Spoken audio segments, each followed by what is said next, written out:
तो गाइज अभी एक इम्पोर्टेंट अपडेट आई है सी यू ई टी को लेके नहीं, बेसिकली दिल्ली यूनिवर्सिटी के एडमिशन पोर्टल को लेके है। ठीक है, तो सबसे पहले नोटिस देख लो। मैं बता दूँ नोटिस आपको कैसे डाउनलोड करना है।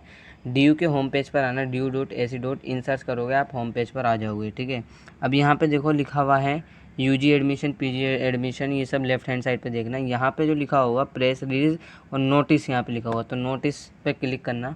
यहाँ पे सबसे पहला notice, public notice certificate for applying UG. ठीक है, इस पर क्लिक करोगे, आपका ये डाउनलोड हो जाएगा।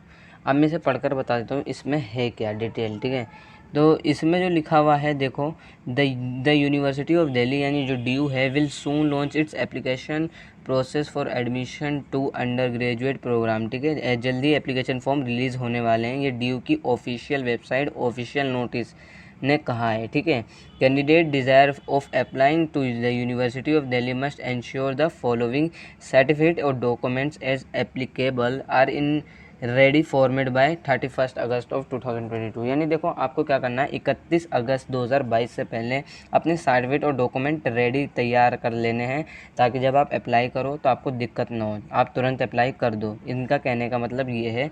और 31 अगस्त से पहले ये थोड़ा हो सकता है आगे पीछे रिलीज़ हो जाएगा एप्लीकेशन फॉर्म।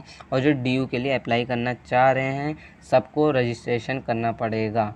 और ये जो डी का रजिस्ट्रेशन जब आप करोगे तो ये एक फ़ाइनल रजिस्ट्रेशन माना जाएगा। लेकिन इसका मतलब ये नहीं है कि CUET कंडक्ट नहीं होगा। जो CUET पेपर आपका सबसे पहले NTA है, वो तो NTA पे आपने रजिस्टर करा था CUET देने के लिए। अब एक आपको एप्लीकेशन फॉर्म हर कॉलेज का आएगा और उसे फिल करना ज़रूरी है, हर कॉलेज का, चाहे आप किसी भी यूनिवर्सिटी के लिए अप्लाई करे हो। ठीक है, तो डी ने तो कह दिया 31 अगस्त तक आ जाएगा, जिसमें आपको रेडी करने डॉक्यूमेंट देखो, क्लास 10th का certificate in the name of candidate. देखो क्लास 10th का जो सर्टिफिकेट है यानी जो आपकी मार्कशीट है वो चाहिए, उसमें आपका नेम होना चाहिए, इंडिकेटेड डेट ऑफ बर्थ के लिए होती है देखो 10th की मार्कशीट, और पेरेंट्स नेम। ठीक है, और यहाँ पे 12th में जो होना चाहिए 12th की मार्कशीट, यानी 2 मार्कशीट होनी चाहिए, एक तो 10th की एक 12th की, सही।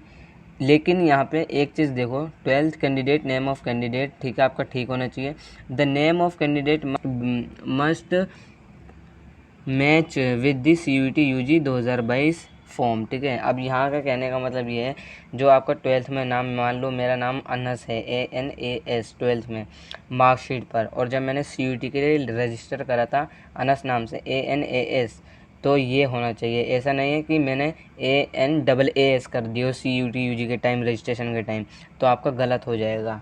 ठीक है, ये याद रखना। बाकी जो आपके जनरल स्टूडेंट के लिए ये पहला और दूसरा पॉइंट है। ठीक है, अब जो किसी कैटेगरी से बिलोंग कर रहे हैं वो उनके लिए SC ST OBC या नॉन क्रीमी लेयर हो गए, EWS हो गए, माइनॉरिटी हो गई, ये CW हो गई, ये KM का मतलब होता है कश्मीरी माइग्रेंट। ठीक है, PWBD हो गए, certificate in the name of the candidate duly issued by the competent authority. ठीक है, आपका सर्टिफिकेट होना चाहिए।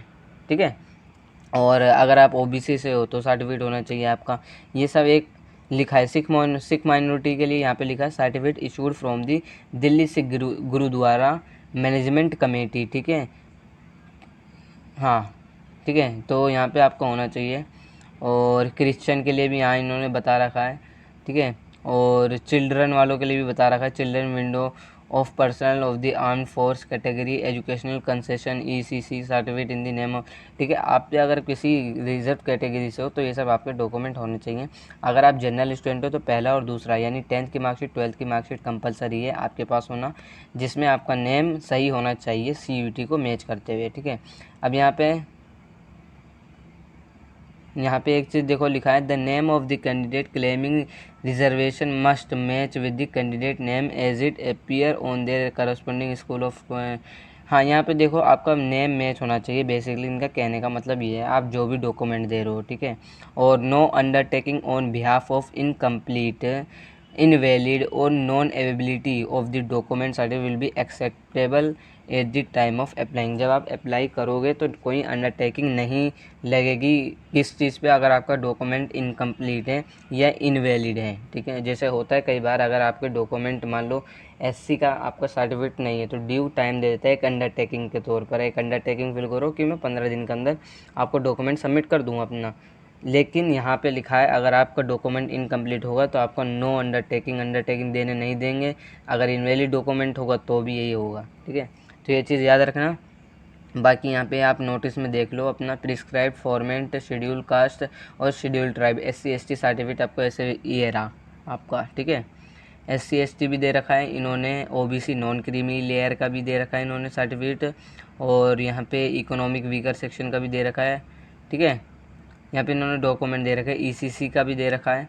तो ये सब आपके लिए हैं। लेकिन अगर आप एक नॉर्मल स्टूडेंट हो तो आपको फर्स्ट और सेकंड ही सबसे इम्पोर्टेंट है, ठीक है।